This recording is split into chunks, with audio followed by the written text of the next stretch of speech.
So I'm here today with Mark Darby, who generally likes to be known as Darby. I think you started yoga. Was it yoga, or did you go to Mysore first in 1979? Mysore. I started practicing yoga and was in Mysore in 1979. Same time. So a bit of a while. 4 years. But when you went there, you stayed there for 4 years first of all, right? I stayed 4 or 5 years. So we stayed 2 years, went to Australia for 1 year, and then went back to Mysore for 2 more years. Wow. And then went to Canada. And that's where you started latterly, more recently, the Sattva Yoga in Montreal, which you're no longer teaching at, but you're now in Costa Rica, right? Well, I'm based everywhere. I'm in Costa Rica now because of the virus. Otherwise, I'd be doing other things. Yeah. And certified to teach by Batavi Joyce in 2000 or something, I think. Would have been 2002, I think, something like 2001. I can't remember the exact date. It was in early 2000s. Yeah. I think one thing that always intrigued me about your story is that you did this intensive and reached a level, and then you kind of became a householder for many years and stopped playing, started playing golf and stopped doing yoga, and then you came back to it later in life, right? Like when did you get back to doing yoga again? Probably 98. I stopped slowly, gradually. I stopped from when we went to Canada in 84. And then I was, I had to get a day job. I had 2 children and needed to make money. At that point, it was not, there wasn't many people doing yoga, so I wouldn't have been successful as a teacher. The teaching experience that I'd had wasn't very good. So the only way I knew how to teach was what I'd learned from Batavi Joyce, and which is very intense. Yeah. And so I didn't know anything else. So I was teaching that way, and instead of having students come, they were leaving. So you had like I remember I had a class of 30 students. So a friend of mine was teaching. He asked me to substitute teaching for him for a month. So at the beginning of the month, I had 30 students. By the end of the month, I had 4. So it was...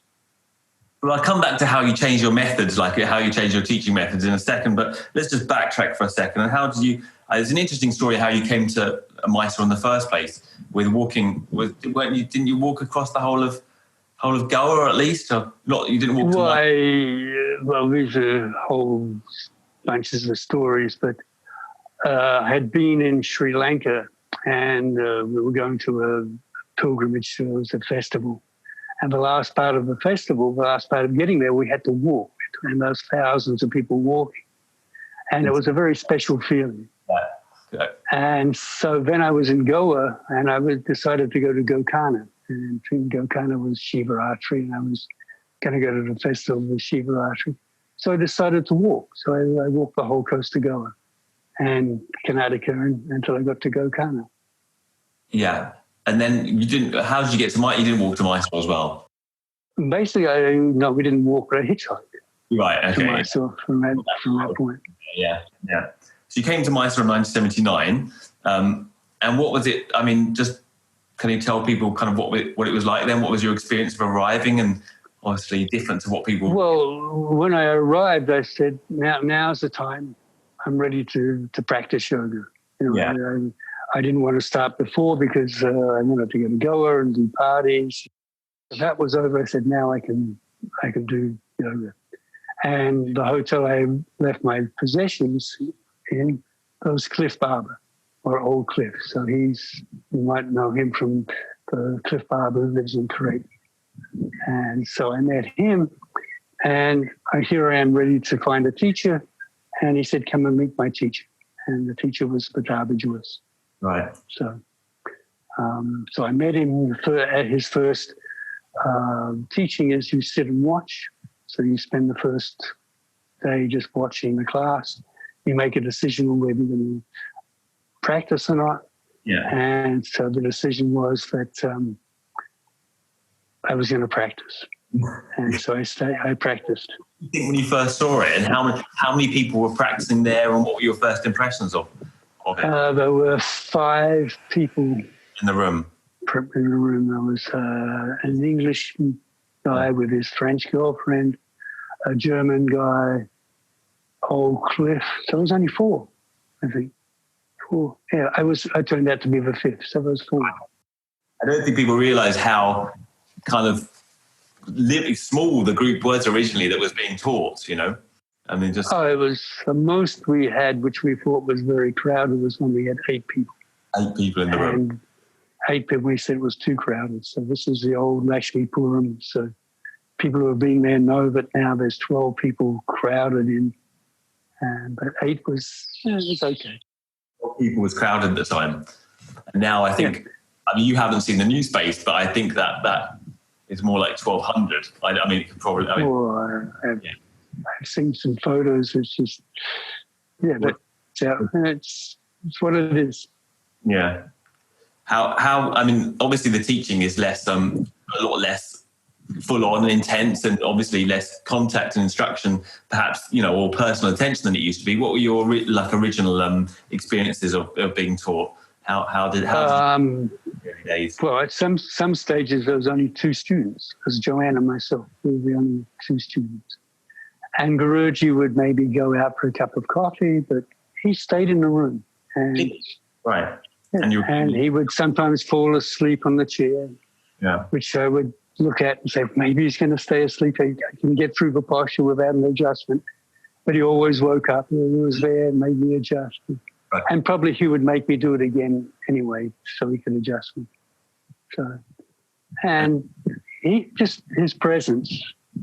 we had a kind of, for us, he was the guru. He was the teacher, and we had respect for the teacher, and we just did our best for him.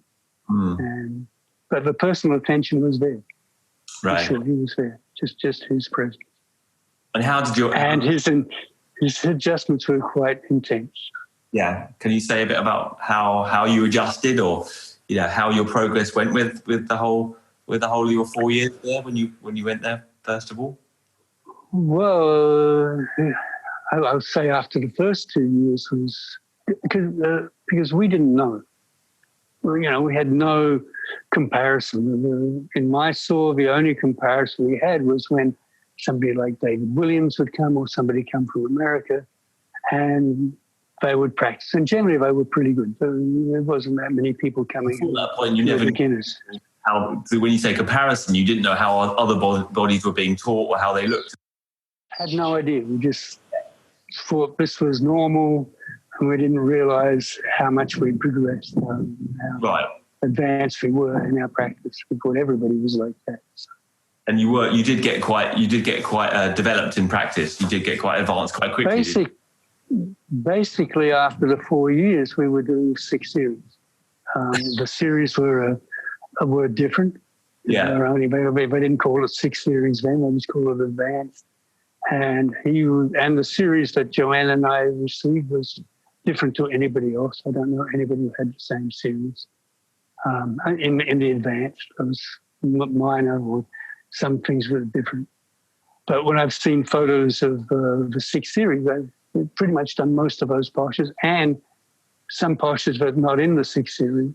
Right. We were given, and some of the postures we weren't. So it was a pretty intense practice.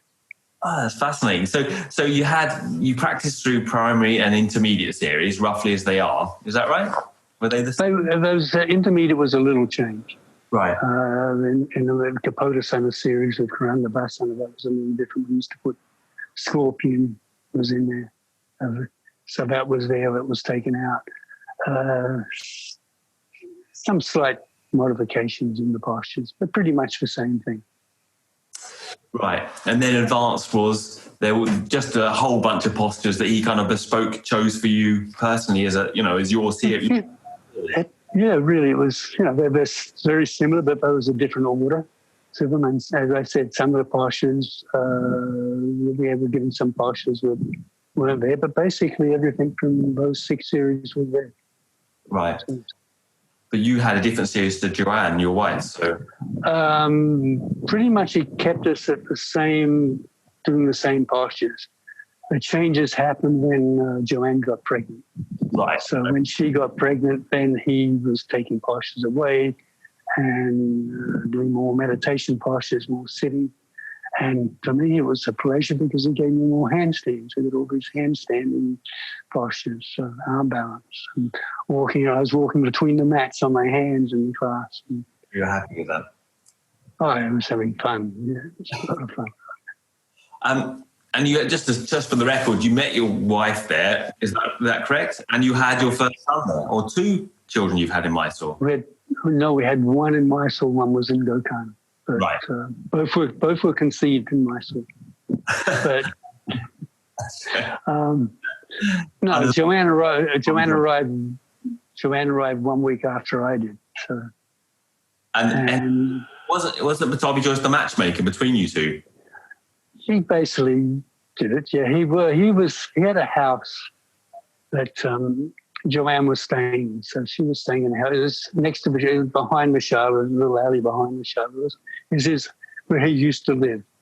And so he was renting it out. It had one large room, a courtyard with a tap where you could have a bath and a toilet and a kitchen.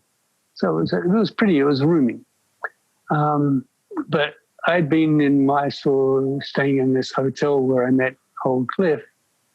And then I took a break. After learning primary, I took a break. And when I came back, I asked Pattabhi Jois if he knew some place that was closer, with some family or something cheap. And he said, wait. So he then approached Joanne and said, Joanne, or Darby is, as she reminds me, he said, Darby is a good man, but he has no money. So he stays with you. So he asked me to go or Joanne if we could stay in the same place, same house. But as I said, there was one room. Right, okay. So naturally one thing led to the next then. All this time. Yeah. Yeah. Probably not so much energy, but time. So going backtracking to the start of a conversation, you said first of all, when you started teaching, you were teaching the Pattabhi Jois method. Can you just talk about how your methods has changed or how your approach to teaching has changed from the beginning to now? Well, it's an evolution. So even from the alignment point of view, I've changed the way I work with alignment. I'm working very much with Thomas Myers' approach to anatomy, which is coming from anatomy training. So you know about Thomas Myers? Yeah. So that's working with meridians. Works very well with Chinese meridians. So I've incorporated that. And so my working with alignment is more to do with energy flow and connection of body parts. Right? The whole body as a whole, not just as smaller units, smaller muscles. And it's kind of frustrating because I wish I could practically show people how you do this because it is fascinating. I mean, can you give an example of that to make it clearer for people? When you say meridians or you say energy, the whole body is a connection. Well, it's meridians. You could call it nadis. Maybe people understand nadis. In Chinese, they work with meridians. An example of a posture. Well, I was thinking when I was instructing someone today about Virabhadrasana A. How would you cue that to give people some idea? Basically, reach back with the back foot and reach forward with the fingers, and then make an arc to come up. So the connection is coming from the back foot to the fingers. Right. And then you just connect everything in between and just extend where you need to go. So there's one body connection. One body connection, yeah. Mm-hmm. Yeah, maybe if I make some videos, and that's what I'm working with when I'm teaching. I'm just teaching how to understand that. Do you put the breath in there? How does the breath go in that? Oh, the breath is the most important part. It's the way I'm teaching the breath is it's not just inhale, exhale. It's a continuous pendulum. Mm, So, quite often my teaching is I'm just going inhale, 4, 3, 2, 1, exhale, 4, 3, 2, 1, and that just continues through the whole practice. And that's the way I practice. Right. Continually counting in my head this rhythm that goes on. So, and this is everything. This is every movement. Yeah. Jumping back. I spent a bit of time with you, so I've enjoyed that, and I know how. So I'm just trying to give kind of like the listeners a better idea of how you just so they're exposed to your method of teaching, which is fantastic and quite unique. What about just one more example of a forward fold and the inhale and the exhale? Does that make a different movement in the forward fold, or is it just because often people get into a posture like Paschimottanasana, they keep just static as if they're rigid in the posture? How would you cue that? Is it? If you listen and read Yogamala, Pattabhi Jois gives a cue. He says, first come to Dandasana, which he describes. So Dandasana is a solid foundation. Then he says, pull in the lower abdomen, lift the anus. As soon as you're doing this, you're connecting to the bandhas. Then he says, exhale. And what people don't do is keep the bandha. If you keep the bandha and then bend forward and reach, not just pull, but extend, the whole body shape's going to just fall into the right place. So you don't just pivot from the hips. It's, again, look at Yogamala. Look at his Paschimottanasana and Yogamala. Mm-hmm. Or if you're lucky enough, you may be like I am. I have photos of Pattabhi Jois in postures and Krishnamacharya. You look at Krishnamacharya. You had photos of Pattabhi Jois you took yourself in postures? No, it's old photos. That would have been great. Lucky I have them. But even if you go to Yoga Makaranda and have a look at Krishnamacharya and have a look at his body position, he's not like a pancake. He has the lower the bandhas, he's bending forward. So you teach him more that approach? Oh, for sure. Definitely not. Not pivoting from the hips. Yeah. This is for me is a Western gymnastic dancer type of learning to stretch from health industry, not from yoga. Yoga was always Dante and lowered from bandha, Pattabhi Jois bandha, Krishnamacharya bandha, bend forward, and somehow we lost that and went to ribs forward and bend. And I think people see that as an elongation of the spine, don't they? And I think we're kind of encouraged to kind of elongate as if like a straight spine, is always the best scenario, right? But the spine both bends in both directions, right? It kind of if you're looking for extension of the spine, a rounded spine is more length. Yeah. And again, look at the approach from Thomas Myers in the anatomy trains, and you'll understand how the connections work. And if you're going with this straight back, you've actually lost bandha. You haven't really got bandha anyway. And kind of progressing from there, if you could say what makes a good teacher, or there's so many teachers out there these days, and you're trying to kind of get the best teacher for the student out of the whole the huge possibility of different teachers. What should someone look for these days? It's not easy to find, if you don't know. Well, a lot of people don't know a teacher. They just like them because of personality, which I've found. You're going to have a teacher that's first who's still a student. Teacher should be a student. You should be always, which I'm always doing. I'm always trying to find better ways of explaining what I'm teaching, how I'm doing it. Teachers should be able to see in a person's body when they're doing something wrong. This is very important and try and get people to understand and work and teach them in a way that they can feel the difference. How do you know what's wrong, though, on that? How do you know? That's what I'm saying. A good teacher can look at somebody and see it straight away. Right. I look at people's videos. In fact, that's how I started. I told you I was making videos for China. Yeah. One of my students sent me a video of her doing Surya Namaskar, showing me her practice.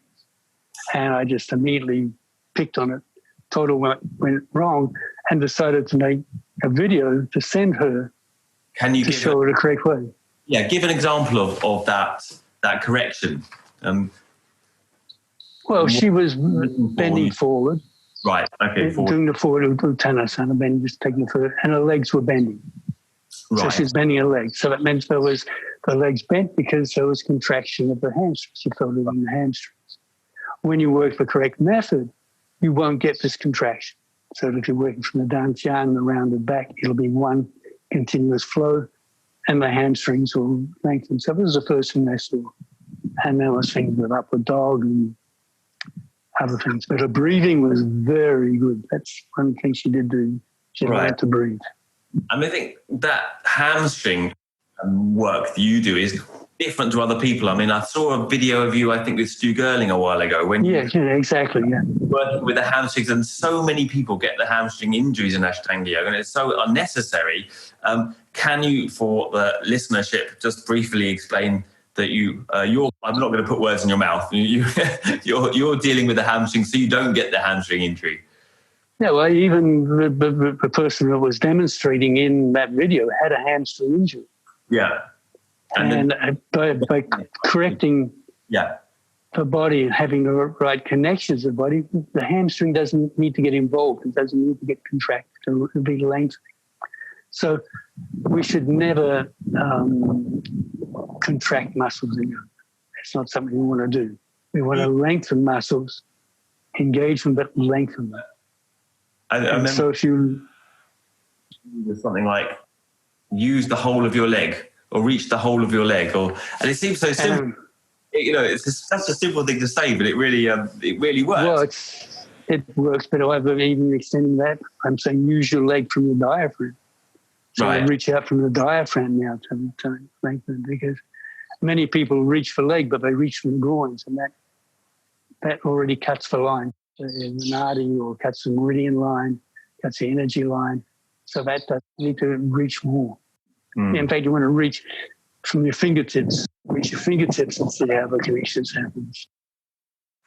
And but people are often resistant as well, because you teach, if you've got a hamstring injury, you often say, I think, like, push through the leg and don't bend the leg. But people usually want to protect the hamstring. First off, I have to teach them how to engage the leg. Right. Which I do, which when I'm having workshops, if somebody has a hamstring injury, they're the first person I get to demonstrate. Have them with a hamstring injury, do it, they feel it. And then I teach them the method of working, and then they generally go down without any hamstring injury. They go down when they don't feel it.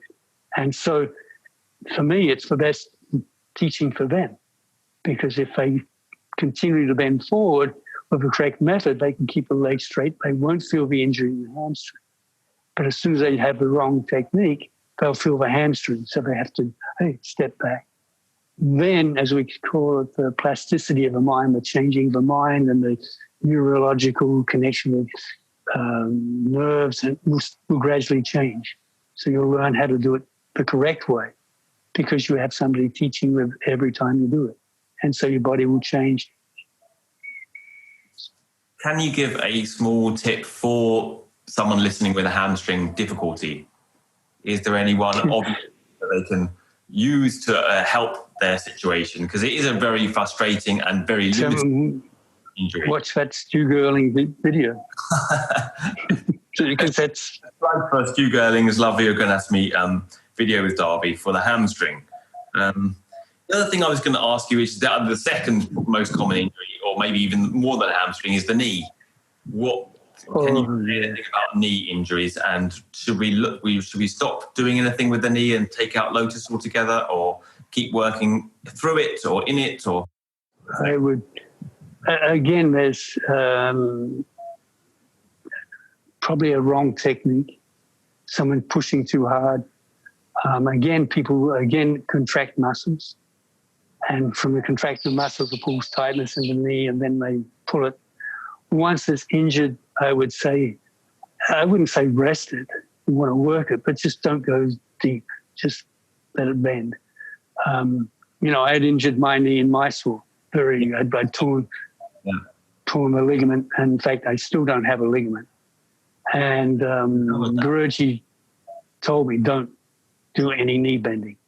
And he just gave me one posture with knee bending, which was Baddha Konasana.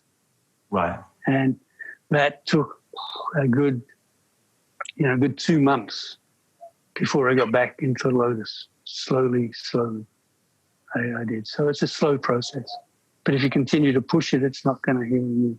But you healed. You healed fully from that, did you? No, I'm healed, but it's there's no ligament in my knee. It's just my body adapted to it. Right. But I think you've subsequently gone on to do advanced knee bending postures, right? So. Oh yeah, I got to do everything again, but maybe I shouldn't if I kept doing everything. To that end, it's probably an obvious question for you, but how has your practice evolved over the years? Obviously, you were very, if everyone's seen videos of Derby only a few years ago, and I used to do a handstand press for your birthday, didn't you? The last one I did was in India, and I was eating a lot of food, so I could only go up once. I didn't get the up and down, but now I still can go up, come down, and lift again. So I'm still doing a handstand every day. Incredible. And you don't mind, how old are you now? 71. No, you're 71. You're kidding me. No, 71. Oh my God. That's incredible. I've watched and many a year. What kind of stuff are you doing now? How has the practice evolved for you now? Well, it's the worst thing about traveling and teaching is that you lose practice time. You don't have a consistent practice. So that kind of takes it away. You stop doing advanced posture. So that happens. Just getting older is more difficult as well. So, I'm still practicing, but I just don't do the series anymore. I do a bit of primary, I do some intermediate, I'll do some advanced, some doing postures I like.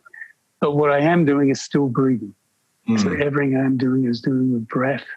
It's very much concentration on slow movements with bandha.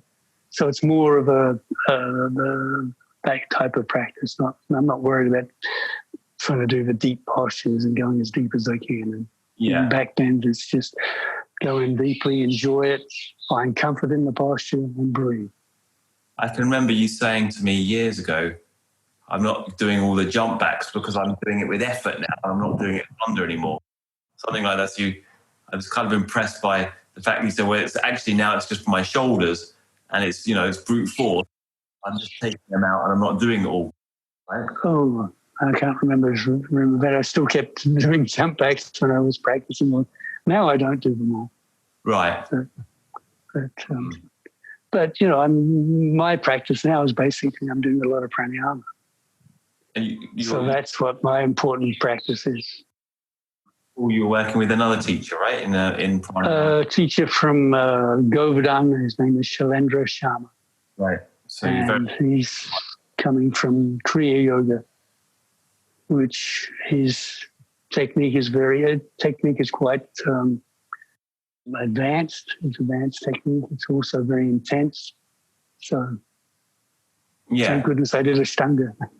Definitely worth checking out. Anyone who's interested in Kriya Yoga, Shailendra Sharma, and from from where did you say? Govardhan, near Vrindavan. So he's an unusual character, isn't he? But quite unusual. He's got a website. So you can check him out from there, and that's Kriya Yoga. So that's pranayama and different kriyas, like the one with the tongue, right? You're still doing Kachari Mudra. Yeah, Kachari Mudra is the first thing you learn. First thing he teaches you. You're given a very, very simple pranayama, which was quite intense when we were learning it. But once you learn Kachari Mudra, then he gets into the deep, heavy practice, or intense practice in pranayama. It goes even more intense than that. And the Kachari Mudra, for people that don't know, is turning the tongue so it goes into back. The throat, up and up towards the third eye. Right. So you try and touch the third eye, but going inside your throat. So you can actually do alternate nostril breathing. With the tongue? With your tongue. Yeah. No. Oh, yeah. Can you do that? Yeah. Oh my God. Yeah, so, Right. And then to take it down from the quite esoteric, you also learnt the pranayama with Batavi Joyce, didn't you? This I learned. I didn't really practice it. Again, I probably tried to do it too hard. At that stage, I was same as in the Ashtana practice. I was pushing very hard, pushing. And so with the pranayama practice, I was doing the same thing. Instead of being more, be more relaxed and do less intense, but you can do more. So it was difficult. So knowing that you were quite ambitious with it, how did Batavi Joyce respond to that? Because he's well known for cutting people back and stopping people in practice, but he let you go on. When we were learning from him, we were given a posture every week. Every week? Every week. So we learned primary series in 3 months. It took me to learn primary series. Yeah. Joanna took her another 3 months to learn intermediate. I left for a month, so when I came back, he quickly caught me up to Joanne, so it took me 2 months to learn intermediate. Then we were learning advanced, as I said, a different series, but generally a posture a week.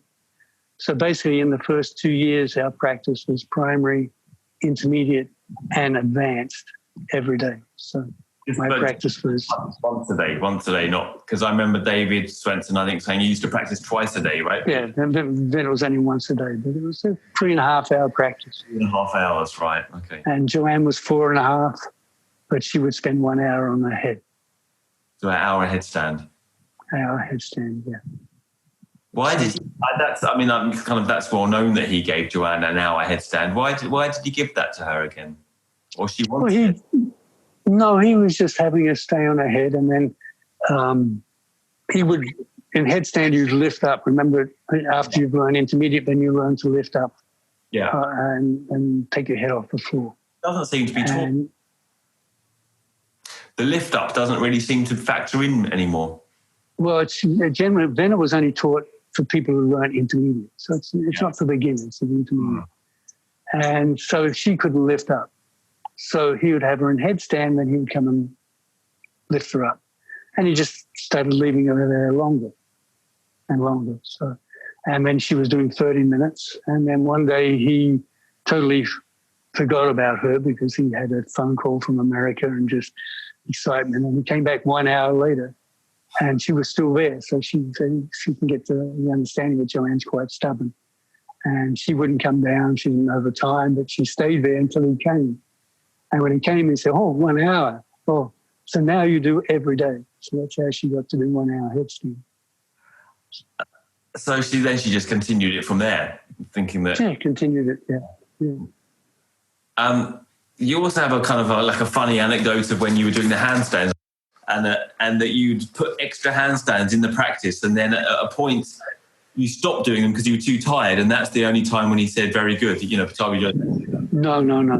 When he said very good was when I was doing upward dog. I would do double dips. I would do press an upward dog, lift, and then push my pelvis forward again. Yeah. And, I was trying to loose my back up. And yeah. And then one day I didn't do that, and he said, oh, good. Right. So that's when I knew not to do it anymore. No, the handstand thing was when after the 2 years, we went to Australia, and I had read in Light on Yoga that Iyengar would do stand-up after a back bend. Yeah. To do a back bend and then stand back. And so I wanted to try that. So in the back bends, I would stand up. But then I realized I wanted to do the flow, so I'd do a drop back and then flip again. And so I ended up by doing in my Surya Namaskar, in the series, I would lift up the handstand, do a drop back, flip back up the handstand, and then do chaturanga, upward dog, down dog. So that was the way I was working. That was okay. That was tolerated. No, when I did that in Australia, when I went to India, back to Mysore, I did it for like 3 days, and then Guruji said, you don't do it anymore. Right. So I didn't do it anymore.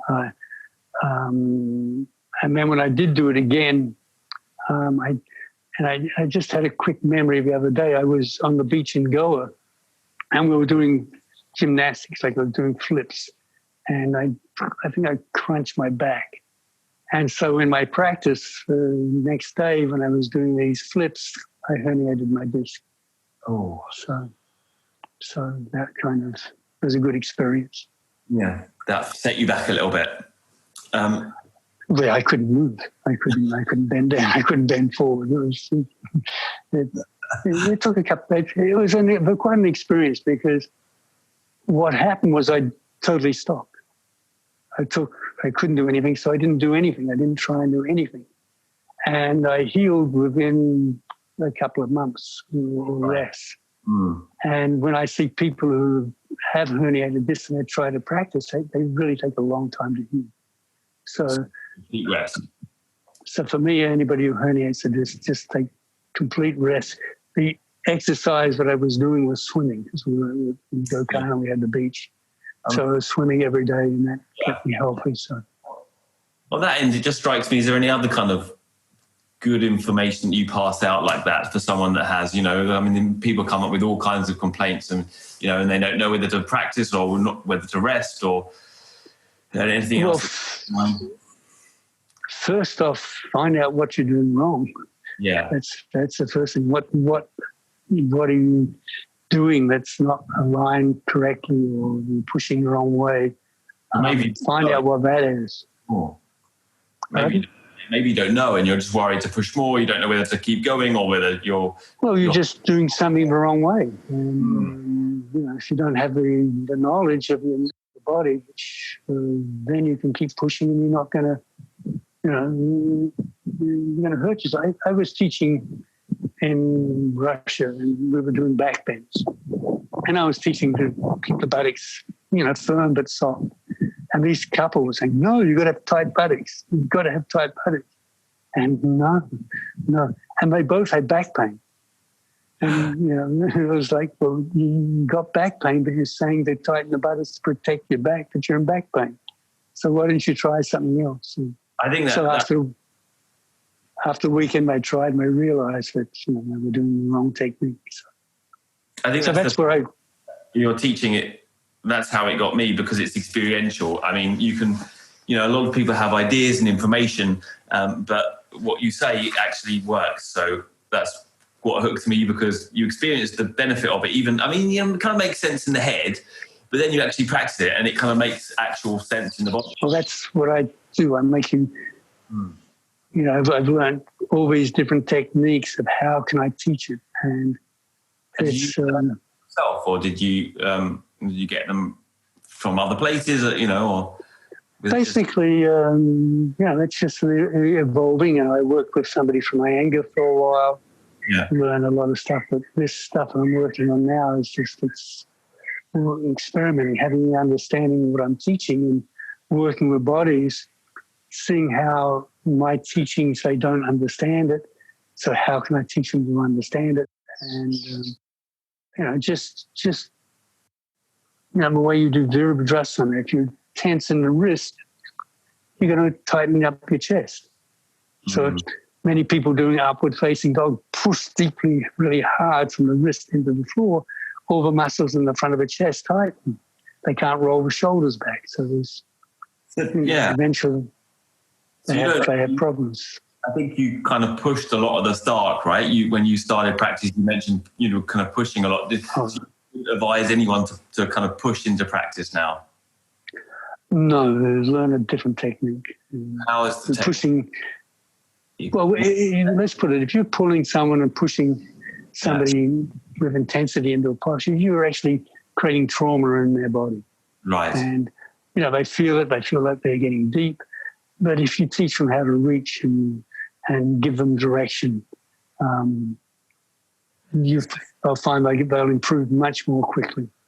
Do you not kind of push people into a position then? Or do you give a... No.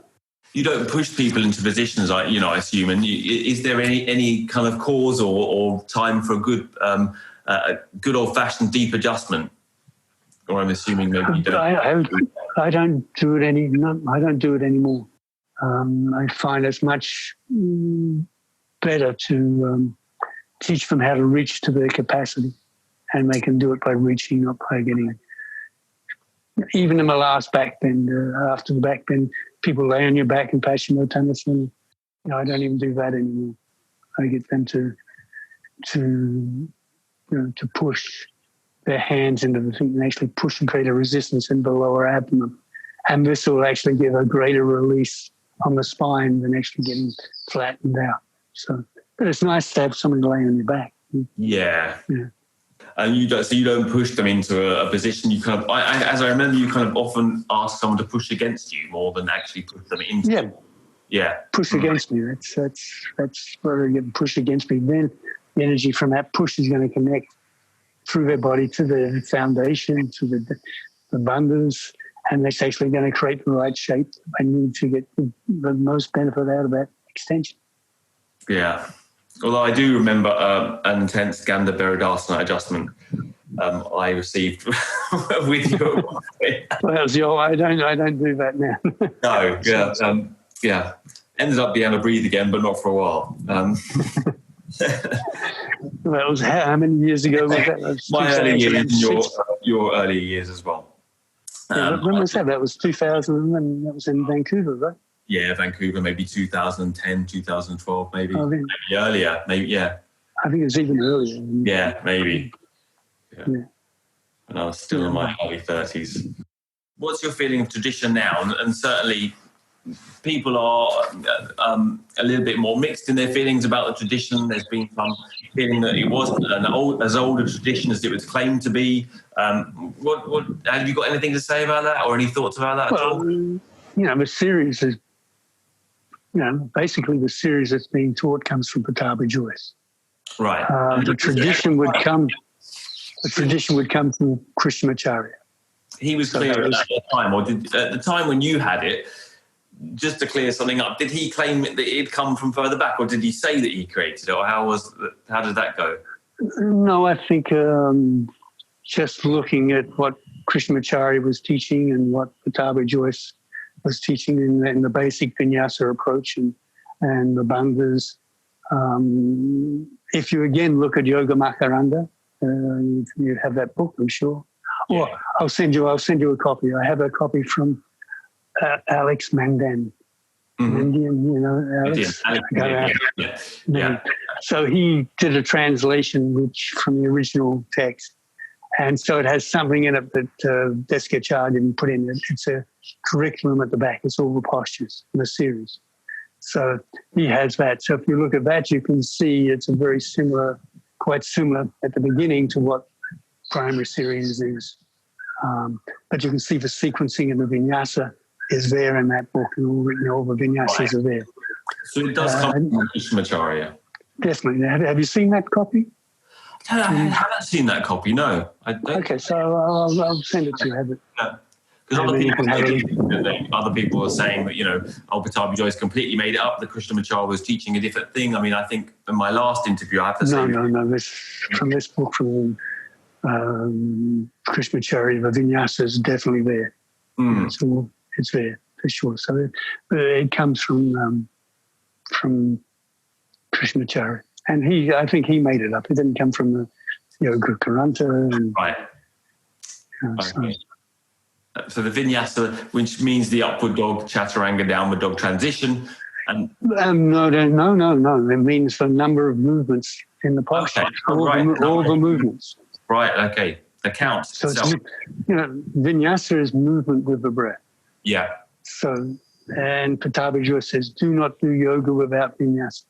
Right. So he's saying, don't do yoga without breathing. Mm. And, and that's just what I work on. You're breathing. Everything is breathing. Every movement is breath. Everything is breath. Yeah.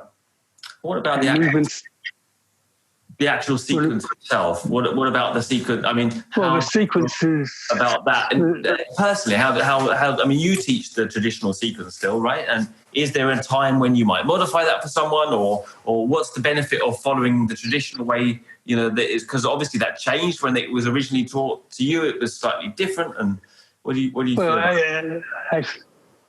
I feel if someone's going to go to a Mysore practice, you need to follow this tradition, and otherwise people turn it into vinyasa practice, flow yoga. Right. And that's what happened. People were, oh, that posture's too hard. Let's leave that one out. Or I like to do this one. That put it in. And so it didn't become the practice of primary series. So I think it's important that we keep that practice. We keep all the postures there. Saying that, I don't mind putting modifications. So I keep the posture there, but I'll modify it depending on the person. You wouldn't take it completely out. You just keep. No, I would keep it there and find a modification for it.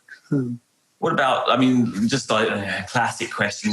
Someone gets stopped in Mricasana D. They can't bind. But they practiced with you for a while. Say they practiced, and a stiff guy, came to yoga late. What's your advice? Would you let them carry on? Would you give them more postures? Would you modify that, or would you just stop them there? No, I'd continue to give them more. Right. I don't want to stop somebody because, as you said, they can do it late in life, or maybe they just don't have the flexibility. And, why stop them there? You can modify it and then give them more. I never saw Pattabhi Jois. These are the old days. He would have. It was a 3-month curriculum to learn primary series as a beginner. Everybody learned it in 3 months. And he would put you in the posture, or try to put you in the posture, but you learned the series. So, 3 months. Yeah. So, and he would, even when he was teaching us, we didn't always do the postures before we would give him the next one. We were learning. You had to do the postures, and exactly, you have to bind the Mricasana D, for example, to complete it in 3 months, or could you keep it modified? He would allow people to keep it modified. Right. So he didn't stop them. I just, somebody was, like you said, stiff, older in life, the primary series is there. But even with that, like I was saying with us, we didn't have a posture mastered before we got the next one. We could learn more, and then that would help us learn the ones he taught us earlier. So. Right. So going further forward would give you some extra opening and flexibility to master. And that's the way he was working. Right. So the original way he was working was a little bit different. But to the way. Again, you practiced every day. Right. We practiced 6 days a week. On moon days off, we were there every day. If somebody's coming in, not every day, they're coming in every now, twice a week, every now and again. Of course, you're not going to just keep progressing. You're going to hold them back. So they need to have a good foundation before you give them more. So you've got to make sure the foundation. Yeah, the foundation looks like more about steadiness rather than actual ability. Steadiness, breathing, strength to do things. Yeah. I think one thing I know about you, and I think it's kind of forgotten these days, is that yoga is for the individual. And I think a lot of people encourage that everyone can do all things. It just takes a question of pushing or enough practice. And then the idea that all is coming. What do you think about that? They should wake up a bit. Everybody is different. Everybody is different. Some people are just born with flexibility, and some people just don't have any flexibility at all. And I think it's refreshing to hear, because I think that often we're encouraged to believe that it's just something in us that's lacking, that we can't do the thing, that if we push harder, try harder, do more, then we'll get it. Yeah, as you were saying, with individuals, we have different bone structure. Yeah. So this is a big thing. If a bone is a different structure, if you look at women's pelvises, you can see how the greater trochanter fits into the pelvis. Even the men, this is going to make a huge difference with what's happening in the hips and being able to do the lotus or not. So if bones are touching and pushing together, you can't go through that. You can't. There's no more flexibility going to come. If it's tendons and muscles, this can extend. These you can slowly and gradually open. But quite often somebody is just the shape of the bone. Right. So, and again, it can be tendons. It could be tightnesses in the body. Again, a lot of people are trying too hard. The tightening muscles is making it difficult rather than lengthening muscles.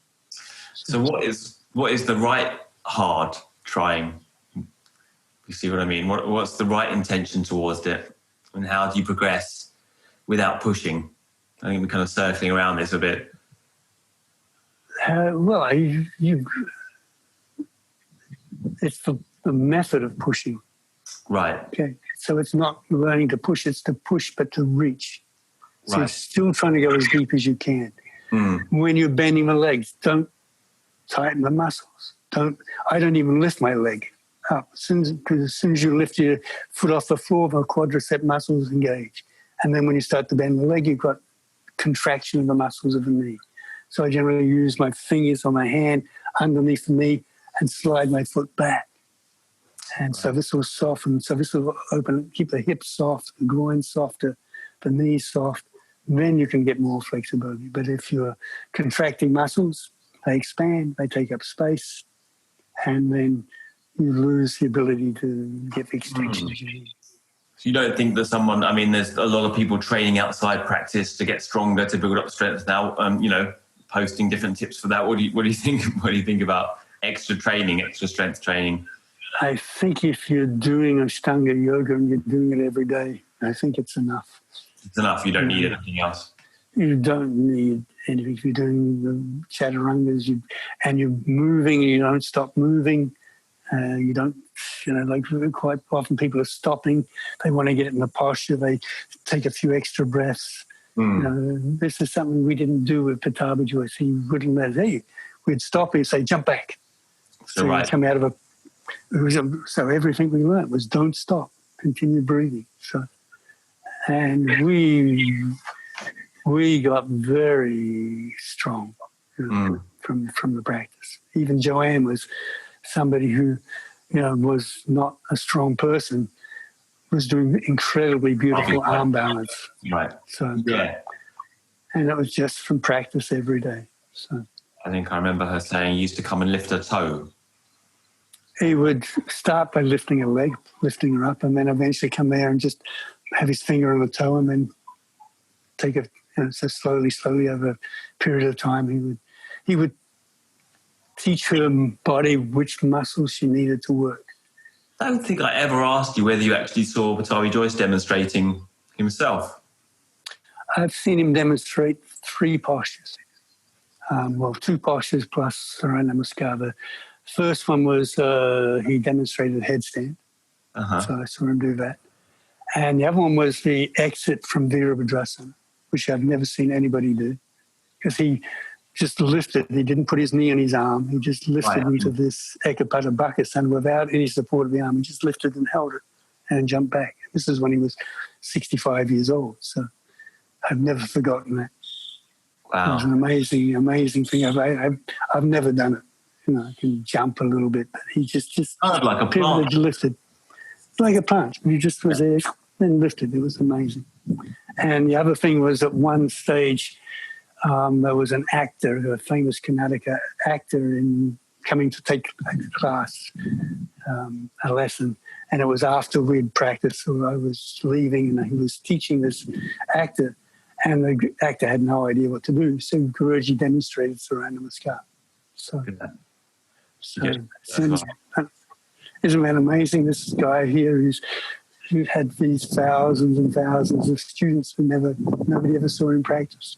Yeah. What an experience. I mean, talking about the strength stuff and you building up strength, and I always admired the strength you have. Is there any tips? I mean, people always want to ask the question if there's anything else that it's always a diet question. Do you have any tips on maintaining a healthy diet? Well, I'm vegetarian. I'm eating twice a day. So I don't know what time it is now, but you generally start to eat around about after 11, 12 o'clock, because that's when I finish my practice. And then I eat it just after sunset. Right. So I eat twice a day. But it's a vegetarian diet. I try not to eat too much. If you eat too much, put on weight, and it's harder to lift up. So, like I said, when I was trying to do that handstand, I was in an Ayurvedic retreat center, which was more like a relaxation home. And the big thing they had there was food, the best paneer I've ever tasted. And best food I've ever tasted we actually went in there, and the longer we stayed there, the higher our cholesterol went up. So we were actually getting worse and getting better, but it was a good rest. But in the middle of that was my birthday, and I tried to lift up the handstand. It was just too much food in my stomach. So. Well, yeah, you were posting it every year, your handstand lift, weren't you? You've not done that this last year. I did it, but I did it from from the Ayurvedic center, and I only lifted up once, so it didn't get spread around too much. Right. I think people like me to go up, come down, and lift. Oh yeah, for sure. Yeah, you have to. Yeah, that's what I didn't do last year. So. I'm waiting for when's your birthday? I'm waiting for 72. Yeah. November. So. No, right. Okay. Not long. So. Get ready. Yeah, I'm like I said, I do handstand every day. So. Less paneer. Yeah, I don't have any paneer here. Pretty fast. And obviously, you've practiced many years. Any ideas on how you kept your inspiration up, or do the kind of the encouragement, ways of encouraging yourself to continue that daily practice for people? Because I think the hardest thing is just keeping on doing it day in, day out, especially if you feel like you're plateauing and people want to see progression, they do. And how do you keep it up, Well, first off, stop looking for progression. Right. Or look at different ways of progressing. Don't look at how deep you're getting into back bends, because you're going to lose this anyway. Yeah. Like I said, you continually want to be self-studying. You can continually want to observe what you're doing and look for more subtle things in what's happening in the practice. Not the flexibility part, but more what's happening with prana, the energy that's inside. And take up a pranayama practice, and that'll give you, less emphasis on wanting to do yoga asana. You'll think more about pranayama. Right. What I talk about in when I'm teaching is I say that asana will get you to the door. So you get to the door with asana. But if you want to get in, you need the key, and the key is pranayama. Really? So about the key. Asana is not enough. You need to do pranayama. You need, if you want to, need more. So get into pranayama. Even a beginner, you would teach. Well, a beginner's going to, a beginner depending on, a beginner's going to be more into asana. You need the stronger body. But, pranayama never interested me that much when I was doing asana. That was a big thing, asana, because we're all the Ashtanga group of fish all swimming around, all the Ashtangis, and we're all, doing our thing and how good we are. And pranayama is more an individual thing. You can't really show off about it. You've got to sit for yourself. Okay, I see. Yeah. And so the interest wasn't there, and maybe I was pushing, like I said, trying to push too hard. But now I'm doing this pranayama practice with technique, and you go with, again, I'm pushing as much as I can, but the thing is you only go as deep as you can. But stay there, keep going, and then you see progression. Same in asana. You keep doing it, you're going to progress. And like I said, stop. Pranayamas for someone who's, a kind of beginner, they've maybe done it for a year. At that point, would you introduce pranayamas, or do you wait for each particular? I introduce pranayama when I'm teaching first, when I'm doing workshops, first day. Because this is the basis of the practice. The first things I teach when I'm doing workshops are Noli and Kapalabhati. Right. So Noli and Kapalabhati both have to do with Bandha, the lower dantian. When it was first taught, in the Ashtanga, I remember kind of learning it in kind of late 90s, and then they always got the Nauli almost before the class, I think. We'd often start with it. It's a cleanse. It's a Shaktama. Yeah. So it's meant to be done before you go to class, before you practice, to help eliminate toxins. And if you do it correctly, what's actually happening is you're starting to learn the connection of the bandha. And I'm always saying dantian because I'm teaching in China, or kanda, but you're learning where to work. And this is the basic of Ujjayi breathing. So once you get this, then from working from there comes the Ujjayi breath. And that's the breathing technique. So that's the first thing I start teaching, and then I'll add just a simple breathing in, breathing out, but with a particular count. Then add some kumbhaka and alternate nostril breathing. So this is over a couple of weeks. I'll start teaching this in my workshops before we even start doing the same. Right. Because usually it's said, someone needs to build up the strength for the pranayama, or, pranayama kind of sends you a bit crazy, or, If you're doing the pranayama from Pattabhi Jois, right, okay. and you're pushing, this is a very difficult pranayama. And so I think the crucial point of differentiation is that, that anyone can start pranayama. It just depends on your attitude towards it and what actually you're learning in terms of breath holds. You just do the best you can. Yeah. If your capacity is a 6-second inhale and a 6-second exhale, that's what you do, and you build up to 8 seconds. Yeah. And more 6 and 12. And 6 inhale, 12 exhale, and then you add kumbhaka after inhalation. Kind of hits on your approach kind of most generally is that it's a graduated kind of pragmatic approach, kind of taking the individual where they're at, which is, I think, why I really resonated with it. Thank you. I think that we've almost run out of time now. I just wanted to give some kind of idea of listeners, some kind of idea of who you are. So what kind of, just outside yoga, what kind of stuff do you like? I think it's surfing you're probably going to say, isn't it? Surfing is, like Joanne says, the older you get, the more you want to be like a teenager. Right. So, I used to surf as a teenager, and I came to Costa Rica and started surfing. Now I live in this beautiful place that has surf nearby. And so this is what I do. Whenever the tides are right, the surf's right, I'm surfing. Yeah.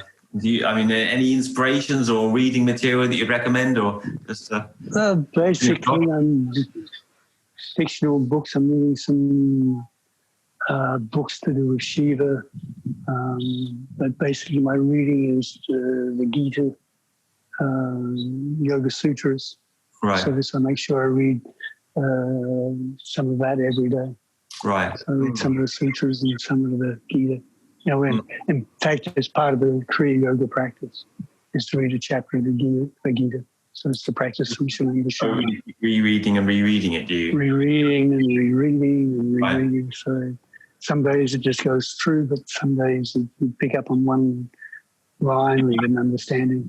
Just be a lovely ending if you had one particular sutra or graph that you liked particularly in the Gita, for example. In the Gita, it's two. It's what it says, what initially is like nectar at the beginning can turn into poison. Yeah, so something that's enjoyable can turn into poison, and what seems difficult at the beginning will turn into nectar. So this is talking about, practice. If it's difficult and hard, and then it gets better. And take the easy way out. The verse afterwards that said, or something can be kind of the tematic can be bad at the beginning and bad at the end, or something. Yeah, exactly. Yeah. So that's probably the one I remember the most. So when I use, because it can describe how we go about our practice, and we've got to just keep working at it. You were saying about people who get, what's the motivation to keep practicing? Yeah.